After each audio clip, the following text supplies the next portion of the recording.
Hi, it's Brandon from thirstgym.com. Today we're talking about an exercise called the offset kettlebell front rack carry with suitcase carry. So you are going to need 2 kettlebells for this exercise.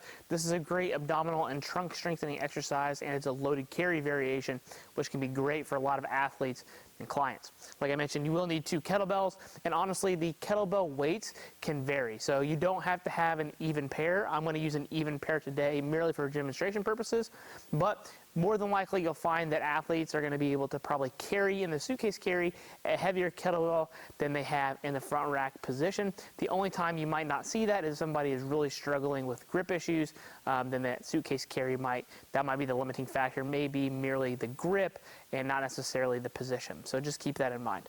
Now, we're just going to combine a suitcase carry and an offset kettlebell front rack carry into one exercise. So if you've seen any of our videos, you might know of those exercises, or you might just know them by them just previously watching this video. We're going to combine those, and we're going to talk about how that might be beneficial for what we're trying to improve here. So with the kettlebells, as it says, we're going to have one here in the front rack position. So I'm going to bring it up here. I'm going to put my hand through the horn of the kettlebell. I'm going to pretend like I'm going to punch myself in the chin. That's going to bring my elbow forward, and the weight's going to try to pull me this way, and so therefore my body is going to come back down this way. Now with the suitcase, we're basically going to get the opposite side. So with this loaded on this side, that's going to work on my right side obliques, and it's also going to try to help turn me, or I should be able to feel my inner heel and inner part of my foot on my right side. Sorry, I get my sides confused here.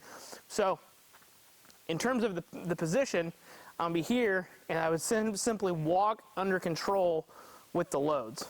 So walk in position, this stays forward, so it's going to shoot me over to my left side, and then this one is going to help me find my inner side on my opposite stance leg. So depending upon what you need, you can change sides, keep just one side, but usually we do both sides whenever we program these.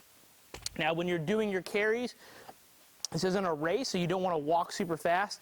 Good quality control position. Make sure you try to maintain some rigidity here throughout the torso. We're not trying to have those weights move us around and everything. So again, slow it down, take your time, own your position, feel your upper back expansion, feel your abdominals, your obliques, your midsection.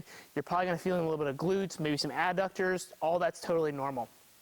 When it comes to programming, if you're going to do both sides, I really like about 25 yards per side. That's what we have here in our facility, and it's good enough that on average, clients are going to be carrying the weights about 15 to 30 seconds, depending on how deliberate they want to take their steps. Like I said, we just make sure they're not racing. If they can keep it control and move in a quality fashion, this seems to work pretty well. I think anything more than that, it just becomes very laborious in terms of time. And if you don't have space like that, you by all means can just march in place, and you'll kind of get the same training effect, or just go back and forth in a smaller area. So a couple sets, 2, 3, 4 sets on each side. Pair it with something else. This is a great thing that you can add in as part of a conditioning circuit as well, to be able to get some good quality trunk and midsection work. They're still going to have to breathe and continue to move, which is awesome for your conditioning people, trying to get that good quality work in a short amount of time. I don't think there's a whole lot of a better exercise option out there in terms of getting upper back expansion and all the other things we discussed. If you got any questions, leave them in the comment section. Thanks. Have a great day.